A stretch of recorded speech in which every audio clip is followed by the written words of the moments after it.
Good morning, friends. Welcome to our YouTube channel, BDN School. This is our third video class of chapter Is Matter Around Us Pure of class 9 Science. In previous classes, we discussed and explained about the suspension and its properties and colloid solution and its properties. Today, we are moving to our next topic, separating the components of a mixture. Okay, let's start our topic.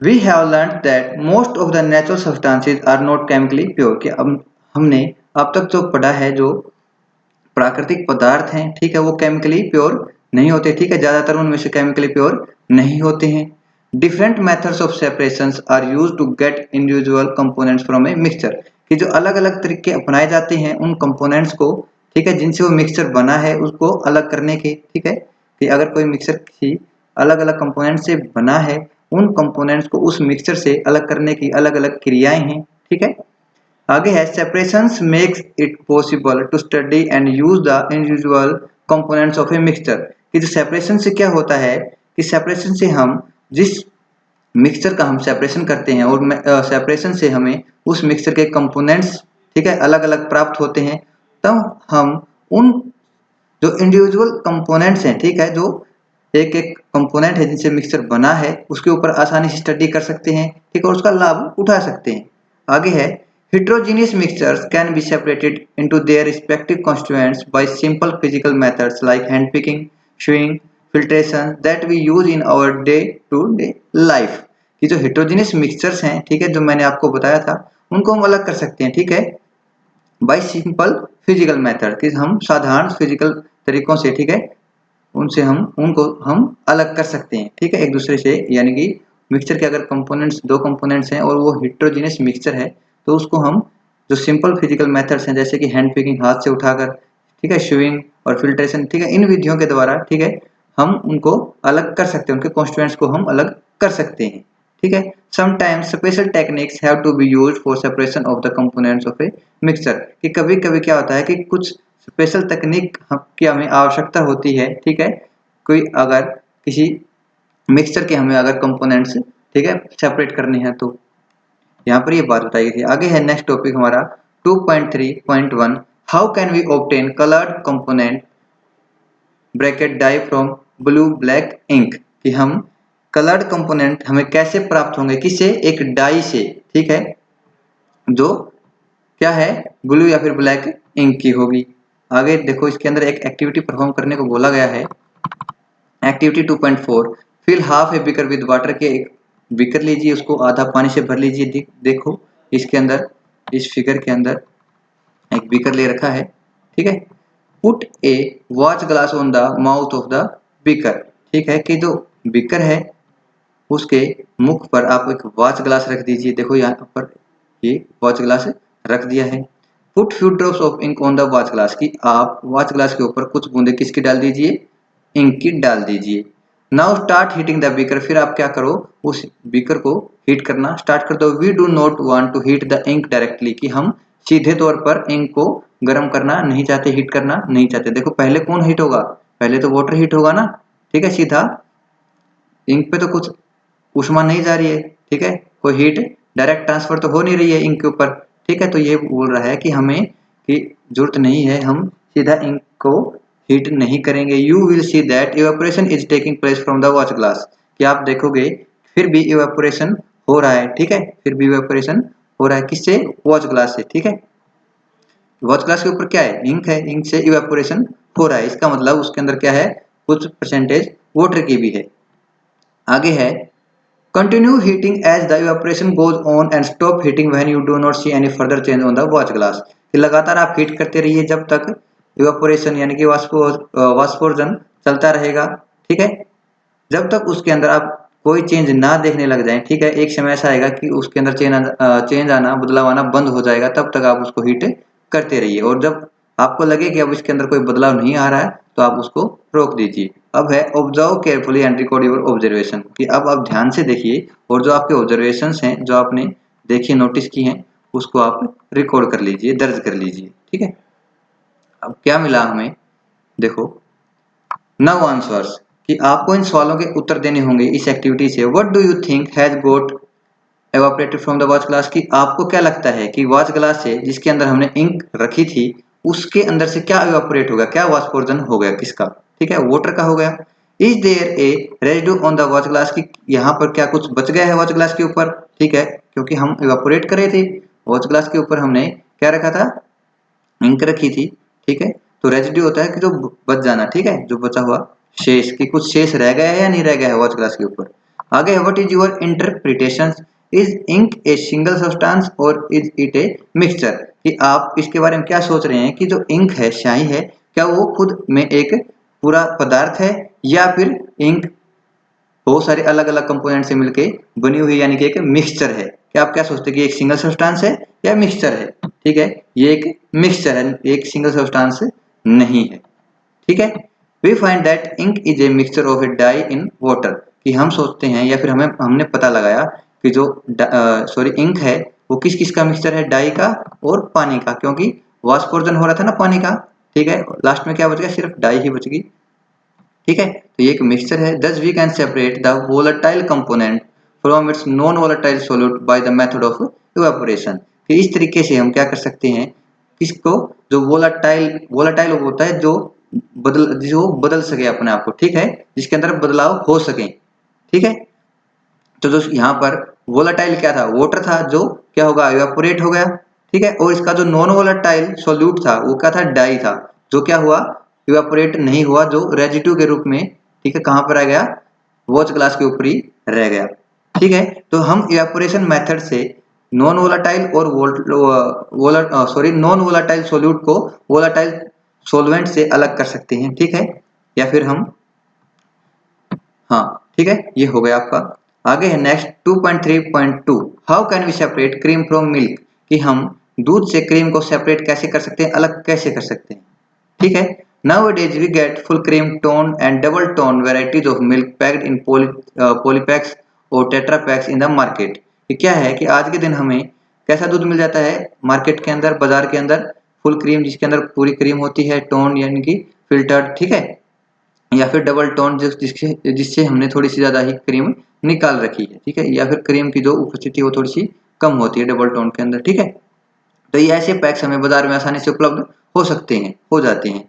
These varieties of milk contain different amount of fat, की जो varieties हैं दूध की, ठीक है, मैंने अभी भी बताया कि टोन्ड, ठीक है, फुल क्रीम होता है, ठीक है, ये थोड़ा सा महंगा होता है, टोन थोड़ा सा सस्ता, और डबल टोन उससे थोड़ा सा सस्ता होता है।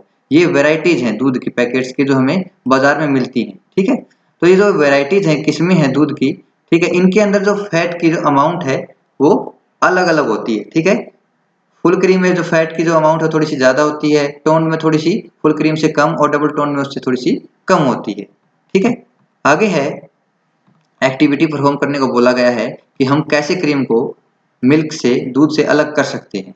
ठीक है, एक्टिविटी है take some full cream milk in a test tube, कि आप एक टेस्ट ट्यूब लीजिए, उसके अंदर आप थोड़ा सा फुल क्रीम दूध डाल लीजिए। Centrifuge it by using A centrifuging machine for 2 minutes, कि आप एक सेंट्रीफ्यूगिंग मशीन लीजिए, ठीक है, जिसको हम नॉर्मली हमारे घरों में देखते हैं, जो रई बोलते हैं जिसको हम, ठीक है, हमारी तो स्थानीय भाषा है उसके अंदर रई बोलते हैं। ठीक है, ठीक है, घरों में हम जो दूध से घी निकालने के लिए यूज में लेते हैं। ठीक है, सुबह सुबह आपने देखा होगा आपके मम्मी, ठीक है, या फिर आपके जो पेरेंट्स हैं वो ऐसा रोज दिन प्रतिदिन करते हैं। ठीक है, जो जिनके घर पे पशुपालन होता है ये वहां पर आम क्रिया है। ठीक है, तो आप उस सेंट्रीफ्यूगिंग मशीन से 2 मिनट तक उसको हिलाइए चलाइए। ठीक है, सेंट्रीफ्यूग कीजिए इसको। If a centrifuging machine is not available in your school, you can do this activity at home by using a milk churner used in the kitchen, कि आप, अगर आपके स्कूल में ऐसी मशीन नहीं उपलब्ध है तो आप मिल्क चर्नर, ठीक है, का यूज कर सकते हैं, जो किचन में हम आमतौर पर यूज में लेते हैं। आगे है if you have milk dairy near by, visit it and ask how they separate cream from milk and how they make चीज पनीर फ्रॉम मिल्क। अगर आपके आसपास कोई दूध की डेयरी है तो आप उनसे पूछिए कि वो चीज कैसे बनाते हैं मिल्क से, ठीक है, पनीर कैसे बनाते हैं, और फिर क्रीम कैसे अलग करते हैं दूध से। ठीक है, लेकिन इसका जवाब आपको अपने घर में ही मिल जाएगा, जिसके घर में पशुपालन होता है उनको पता होगा अच्छे से। ठीक है, आगे है नाउ आंसर, हमें एक्टिविटी करने के बाद, ठीक है, ये जो एक्टिविटी हम रोजाना प्रैक्टिस करते हैं हमारे घरों में, हम देखते भी हैं इसको, अब इसके जवाब देने होते हैं।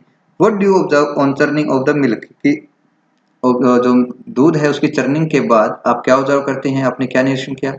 Explain how the separation of cream from milk takes place, कि आप एक्सप्लेन कीजिए, वर्णन कीजिए कि कैसे दूध से क्रीम को अलग किया गया।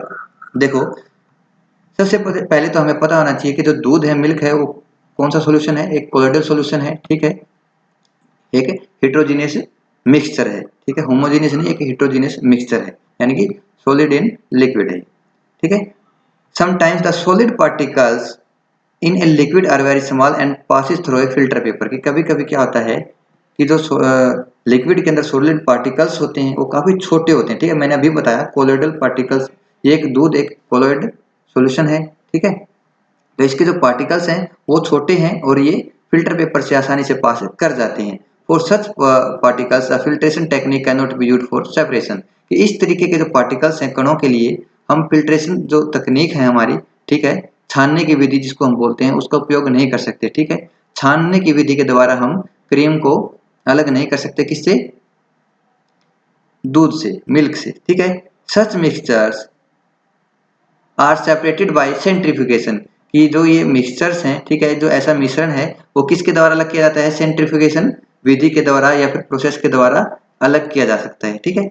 The principle is that the denser particles are forced to the bottom and the lighter particles stay at the top when spun rapidly, यानी कि जो इसका प्रिंसिपल है, ठीक है, वो क्या है, यानी कि सिद्धांत क्या है इसके पीछे, सिद्धांत ये है, प्रिंसिपल ये है कि जो डेंसर पार्टिकल्स होते हैं, ठीक है, या फिर जो सघन कण होते हैं या फिर जो भारी कण होते हैं, उनको फोर्स किया जाता है, जबरदस्ती उनको बॉटम तल में बैठाया जाता है, और जो हल्के पार्टिकल्स होते हैं वो क्या, जब हम स्पून करते हैं उसको रैपिडली, ठीक है, घुमाते हैं जल्दी से, ठीक है, मिक्सचर को, तो जो लाइटर पार्टिकल्स हल्के पार्टिकल्स कण हैं वो उसके मिक्सचर के टॉप पर आ जाते हैं। इस तरीके से हम उसको अलग कर लेते हैं, ठीक है। जैसे जब हम दूध को स्पून करेंगे तो जो क्रीम है वो ऊपर की तरफ आ जाएगी, ठीक है, और उसको हम सेपरेट कर लेते हैं, ठीक है। ये एक तरीका है, यही एक आपका बेसिक प्रोसेस जो यूज में ली जाती है, ठीक है, कोलोइडल सॉल्यूशन या फिर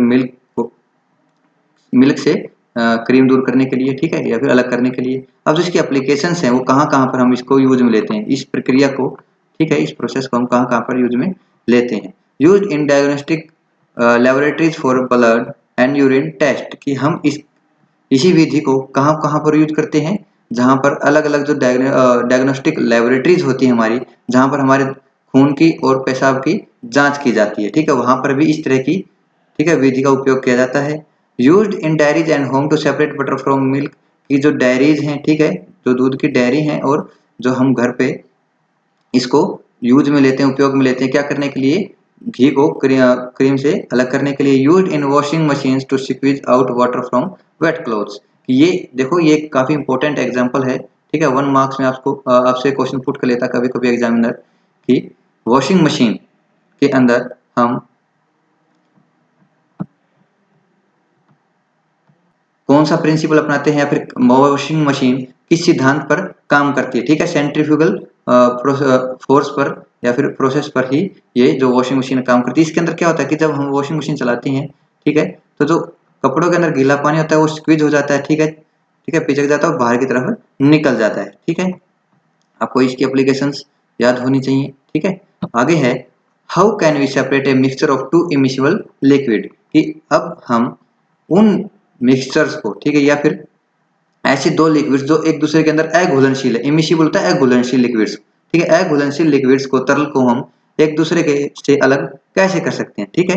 देखो एक्टिविटी 2.6 इसके अंदर परफॉर्म करने को बोला है कि इस एक्टिविटी के थ्रू हम ऐसे दो तरलों को या फिर ऐसे दो लिक्विड्स को जो एक दूसरे के अंदर घुल नहीं सकते, ठीक है, उनको अलग कर सकते हैं, ठीक है। तो कौन सी विधि है या फिर तरीका है, एक्टिविटी 2.6 बोला है यहाँ पर, let us try to separate kerosene oil from the water using a separating funnel, कि चलो हम कोशिश करते हैं केरोसिन ऑयल को, ठीक है, जो मिट्टी का तेल है, ठीक है, अभी केरोसिन तेल को किसे पानी से अलग करने की कोशिश करते हैं, किसका उपयोग करके, एक सेपरेटिंग फनल का उपयोग करके। और the mixture of kerosene oil and water in the separating funnel, कि आप क्या कर दीजिए कि जो केरोसिन ऑयल है और जो वाटर है उसका मिक्सचर, उसको आप किसके अंदर डाल दीजिए, एक सेपरेटिंग फनल के अंदर डाल दीजिए। ये है आपकी सेपरेटिंग फनल। ठीक है, ये आपकी कंप्लीट एक सेपरेटिंग फनल है। इसके अंदर आप मिक्सचर को डाल दीजिए। Open the stove of the separating funnel, sorry, let it stand undisturbed for some time so that separate layers of oil and water are formed. कि आप क्या कर दीजिए इस मिक्सचर को, ठीक है, क्योंकि केरोसिन ऑयल और पानी एक दूसरे के अंदर कभी घुलते नहीं हैं, ठीक है, इनकी अलग अलग लेयर बन जाती है, सतह बन जाती है। ठीक है, अगर हम इसे अनडिस्टर्ब यानी कि अनछुआ छोड़ दें, ठीक है, बिना छेड़छाड़ के इसको काफी लंबे समय तक ऐसे ही रहने दें, तो इन दोनों की अपनी एक अलग सतह बन जाती है। ठीक है, अब आगे है open the stop of separating funnel and pour out the lower layer of water carefully. ये है देखो नीचे स्टॉप कॉक, ठीक है, ये एक वाल्व है जिसको हम खोल सकते हैं और बंद कर सकते हैं। नीचे वाटर की जो लेयर है, ऊपर केरोसिन ऑयल की लेयर है। ठीक है, जैसे ही हम इसको अनडिस्टर्ब छोड़ेंगे, ठीक है, तो ये दोनों अपनी अलग अलग लेयर बना लेंगे। ऊपर की तरफ केरोसिन ऑयल आ जाएगा और नीचे की तरफ पानी आ जाएगा। ठीक है, हम इससे इस वाल्व को जैसे ही खोलेंगे, पानी इस ट्यूब के थ्रू नीचे निकल जाएगा। जैसे ही पानी की जो लेयर है वो खत्म होगी, हम इसको बंद कर देंगे। ठीक है, तो पानी तो नीचे चला गया और इसके अंदर जो सेपरेटिंग फनल है हमारी, इसके अंदर सिर्फ और सिर्फ केरोसिन ऑयल बच जाएगा। ठीक है, यही प्रोसेस है जिसके द्वारा हम दो इमिसिबल लिक्विड्स को, ठीक है, या फिर दो अघुलनशील तरल को अलग अलग कर सकते हैं इस प्रोसेस के द्वारा। ठीक है, आगे रीड करते हैं हमारा लेसन।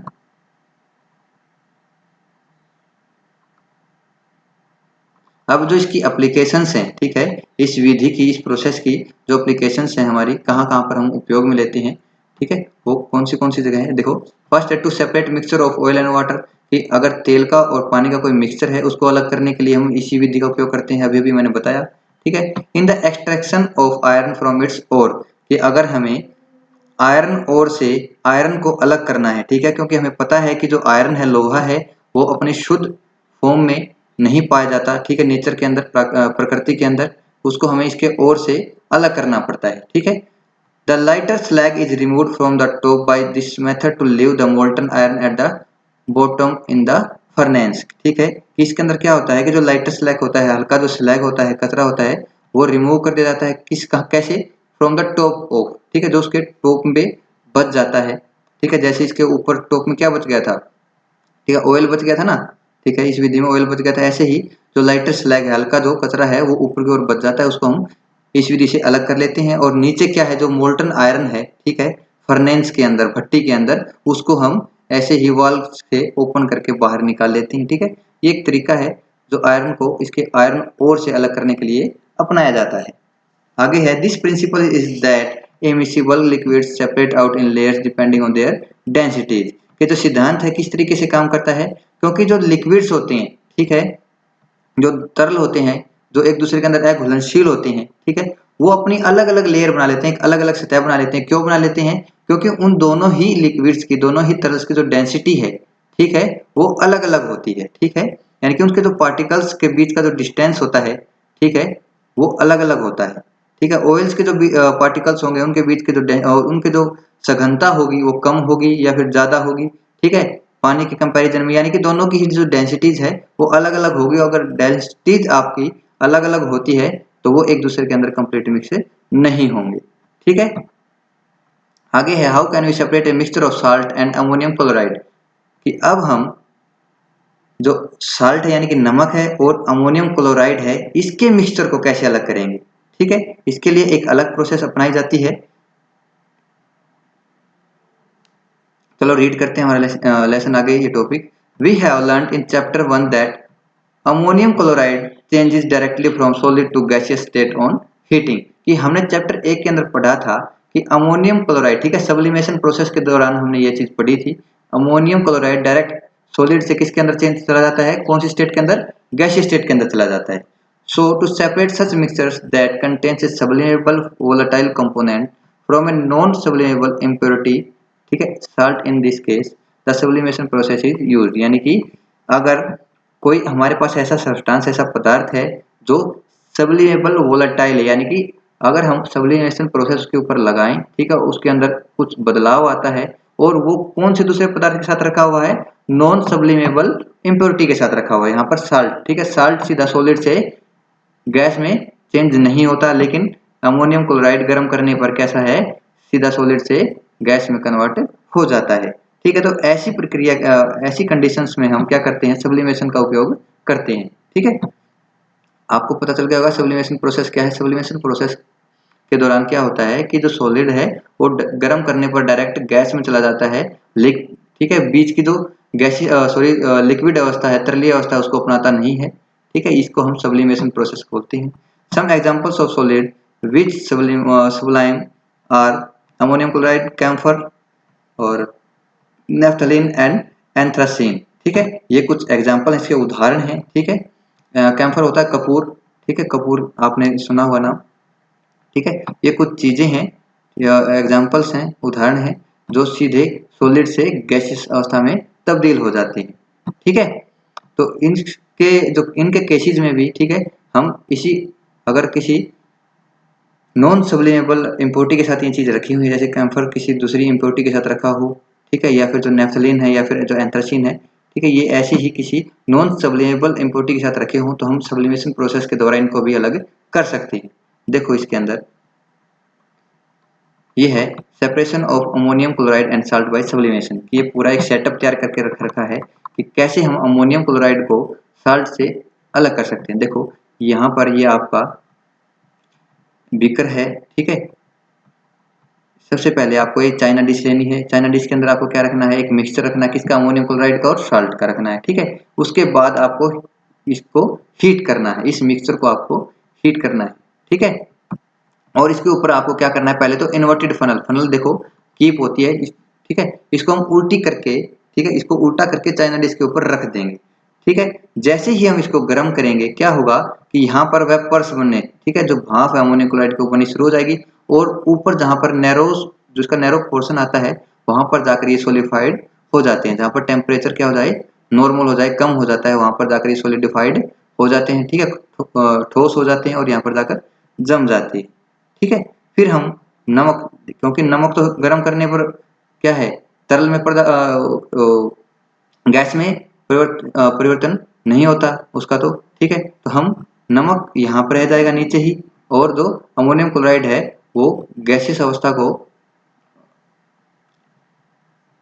ओपन करके यहाँ पर सोलिडिफाइड हो जाएगा, ठोस हो जाएगा, और हम इसको दोनों को अलग कर लेंगे। ठीक है, ये आपकी प्रोसेस है। आगे है, is the dye in black ink a single colour. क्या हम कि जब अगर कोई डाई है, ठीक है, ब्लैक इंक के साथ, ठीक है, ब्लैक इंक के लिए एक डाई यूज की गई है, क्या वो एक सिंगल कलर है? ठीक है, ये क्वेश्चन मार्क लगा रखा है, आपसे जानना चाहता है कि क्या डाई के अंदर काला ही एक सिंगल कलर है, अकेला कलर है। चलो ये हम एक्टिविटी 2.7 के साथ पता करेंगे। देखिए फर्स्ट पॉइंट है, take a thin strip of filter paper. कि आपको क्या लेना है, एक पतली सी स्ट्रिप लेनी है। ठीक है, किसकी, फिल्टर पेपर की लेनी है। ठीक है, एक फिल्टर पेपर अलग होता है, ठीक है, जो हम फिल्ट्रेशन के लिए, ठीक है, किसी भी सॉल्यूशन की फिल्ट्रेशन के लिए उपयोग में लेते हैं। ठीक है, तो उस फिल्टर पेपर की आपको एक स्ट्रिप लेनी है पतली सी। ठीक है, draw a line on it using a pencil approximately 3 centimetre above the lower edge. यानी कि आपको एक लाइन लगा लेनी है पेंसिल से। ठीक है, कितने ऊपर, जो उसका नीचे का जो हिस्सा है, नीचे वाला हिस्सा, उससे 3 सेंटीमीटर आपको एक लाइन लगा लेनी है। उसके ऊपर आपको क्या करना है, put a small drop of ink, ठीक है, that is from sketch pen or fountain pen at the centre of the line. और इस लाइन के ऊपर आपको एक छोटी सी बूंद डालनी है, किसकी, स्याही की डालनी है। ठीक है, lower the filter paper into a jar glass or beaker test tube containing water so that drop of ink on paper just above the water level. कि आपको उस तरीके से उस फिल्टर पेपर को, जिसके ऊपर आपने स्याही की एक बूंद डाली है, पानी में डालना होगा कि वो जो स्याही का धब्बा है या फिर जो बूंद है वो पानी से थोड़ा सा ऊपर रह जाए। ठीक है, फिर उसके बाद इसने बोला है कि कुछ देर के लिए आप उसको अनडिस्टर्ब छोड़ दीजिए। ठीक है, और फिर उसको ध्यान से देखिए कि आपको पानी के जैसे ही वाटर राइज होता है उस स्ट्रिप के अंदर, कि आपको फिल्टर पेपर पर क्या नजर आता है। ठीक है, यू रिकॉर्ड योर ऑब्जर्वेशन, आपको उसकी ऑब्जर्वेशन रिकॉर्ड करनी है। ये आपको एक फिगर के माध्यम से दर्शाते हैं, दिखाते हैं। ठीक है, इसके अंदर इतना अच्छे से क्लियर डिस्क्राइब नहीं किया गया। ठीक है, हम दूसरा फिगर यूज करते हैं जिसके अंदर आपको अच्छे से समझ में आ जाएगा। चलो देखते हैं इस फिगर में। देखिए, ठीक है, इस बेसिकली इस प्रोसेस को हम क्या बोलते हैं, क्रोमेटोग्राफी बोलते हैं, ठीक है, क्रोमेटोग्राफी बोलते हैं इसको। स्टेप 1 में आपको क्या करना है, देखो यहाँ पर एक कागज की जो पेपर स्ट्रिप है जिसको हम बोलते हैं, ठीक है, वो लेना है। इसके ऊपर आपको क्या है, एक स्याही की जो बूंद है वो डालनी है, ठीक है। इसको आप क्या करोगे, फिर पानी के ऊपर स्ट्रिप को अंदर डाल दोगे, ठीक है। लेकिन आपको ये जो स्पॉट है, ठीक है, या फिर जो ये धब्बा है स्याही से जो बना हुआ है, इसको पानी के अंदर नहीं डालना, इसको आपको पानी से लेवल से ऊपर ही रखना है, ठीक है। पानी अपने आप, ठीक है, ऊपर जाएगा, ठीक है। कौन सी प्रोसेस के द्वारा, कैपिलरी एक्शन के द्वारा, ठीक है। आपको पता होना चाहिए कि कागज के अंदर जो पानी फैलता किस प्रोसेस के द्वारा है, ठीक है, कैपिलरी एक्शन से वो फैलता है। कैपिलरी एक्शन से पानी अपने आप स्ट्रिप में इस वो सॉरी पेपर स्ट्रिप के अंदर फैल जाएगा, और जैसे ही पेपर स्ट्रिप के अंदर फैलेगा, जो ये आपका धब्बा है, ठीक है, जिस जो ब्लैक डाई है आपकी, ठीक है, उसके जो दो कंपोनेंट्स हैं जिनसे वो मिलके बनी है वो डाई, वो अलग अलग हो जाएंगे। कौन से, कि रेड और ब्लू। इसका मतलब जो कंपोनेंट हैं डाई के, ठीक है, ब्लैक इंक के लिए जो डाई हमने उपयोग में ली थी, ब्लैक इंक यानी काली स्याही बनाने के लिए जो डाई हमने उपयोग में ली थी, उसके जो दो बेसिक कंपोनेंट्स हैं वो आपको ऐसे अलग अलग दिखाई देने लग जाएंगे, ठीक है। कौन से, ब्लू और रेड, ठीक है। जो पहले यहाँ पर आपकी ब्लैक डाई होगी, ठीक है, जैसे ही इसके अंदर पानी अपना कैपिलरी एक्शन से जाएगा, ये किसके अंदर कन्वर्ट हो जाएगी, इसके अपने दो कंपोनेंट्स, ठीक है, यानी कि ब्लू और रेड कंपोनेंट, इससे वो डाई तैयार हुई है। Watch this video carefully, this is the actual process followed in the chromatography.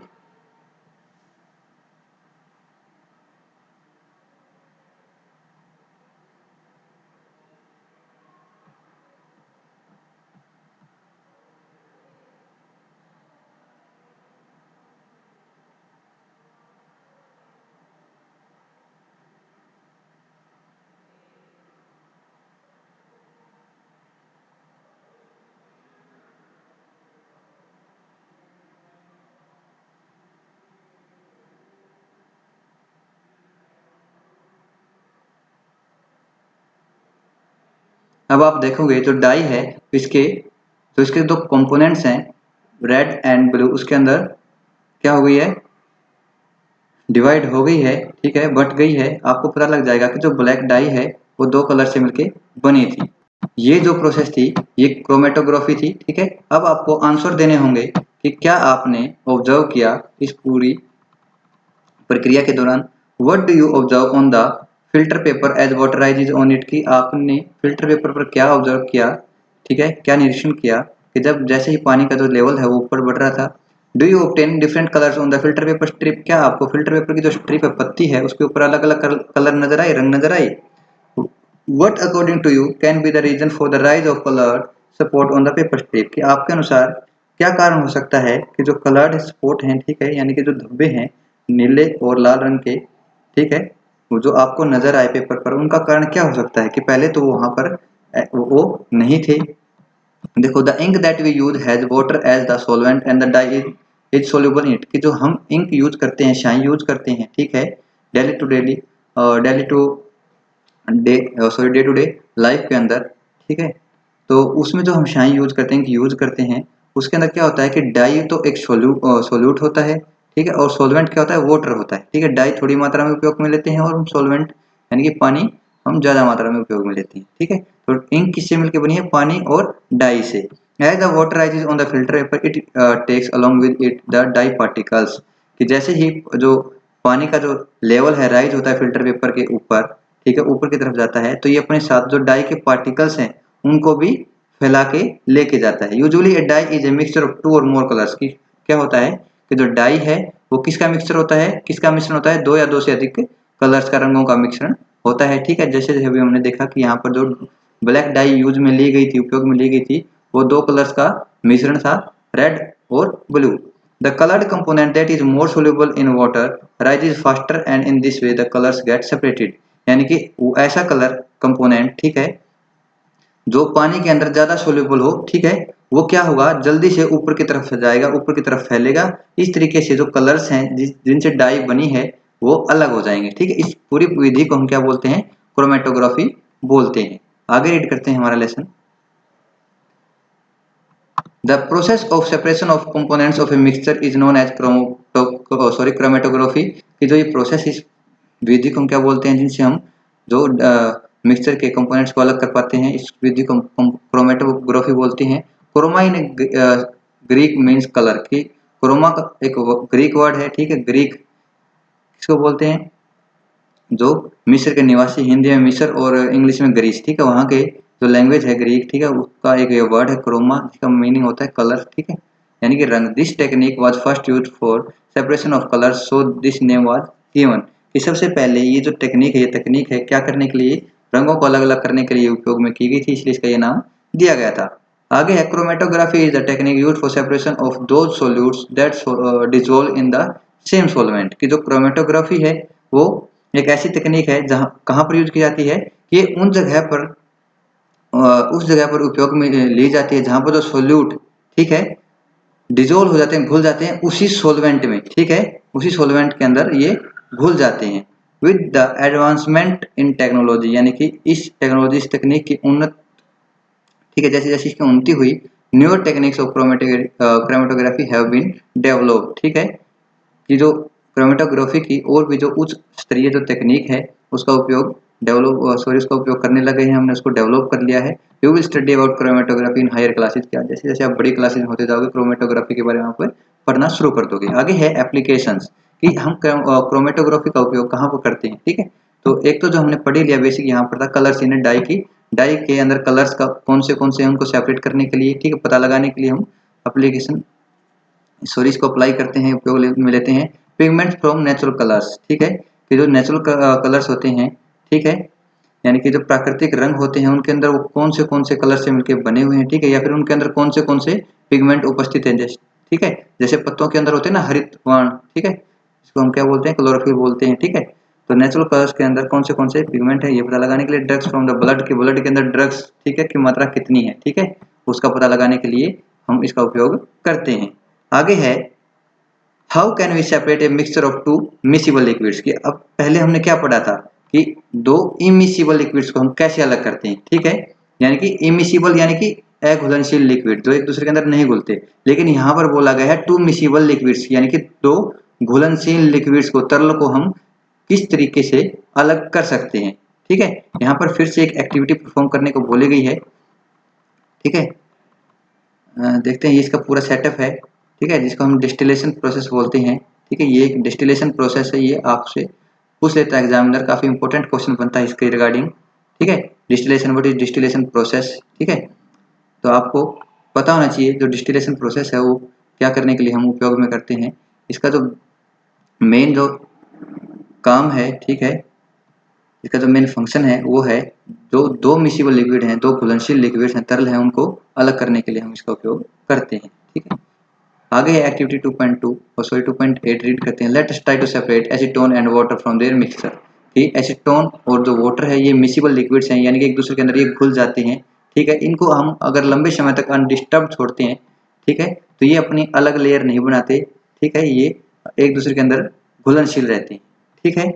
Take the mixture in a distillation flask, fit it with a thermometer. कि आप क्या कीजिए, जो एसीटोन और जो पानी है, ठीक है, उसका जो मिश्रण है उसको आप डिस्टिलेशन फ्लास्क के अंदर डाल दीजिए, ठीक है, उसके अंदर क्या फिट कर दीजिए, थर्मामीटर फिट कर दीजिए। देखो ये आपका एक क्या है, डिस्टिलेशन फ्लास्क है ये वाला, ठीक है, इसके अंदर आपने क्या फिट कर दिया है, थर्मामीटर फिट कर दिया है। Arrange the apparatus as shown in figure 2.9। कि ऑपरेटर्स जितने भी आपके उपकरण हैं आपको इस तरीके से उनको क्या करना है, अरेंज कर देना है उनका, ठीक है। Heat the mixture slowly, keep a close watch at the thermometer. कि आपको जो ये मिक्सचर है इसको क्या करना है, धीरे धीरे गर्म करना है, ठीक है। किसके ऊपर नजर रखे, थर्मामीटर के ऊपर नजर रखनी है आपको साथ के साथ, ठीक है, गर्म करते हुए। The acetone vaporises condenses in condenser and can be collected from the condenser outlet. कि जो एसीटोन है वो वेपोराइज हो जाएगा, ठीक है, यानी कि इस मिक्सचर के अंदर, ठीक है, ये अकेला पानी नहीं है, इसके अंदर क्या है, एसीटोन भी है और पानी भी है, ठीक है, दोनों का ये मिश्रण है, ठीक है। जैसे जैसे आप टेम्परेचर इंक्रीज करेंगे एसीटोन क्या करना शुरू कर देगा, वेपोराइज करना शुरू कर देगा, यानी कि उसके वाष्प बनने शुरू कर जाएंगे, ठीक है। और वो कहाँ पर इकट्ठे हो जाएंगे, यहाँ।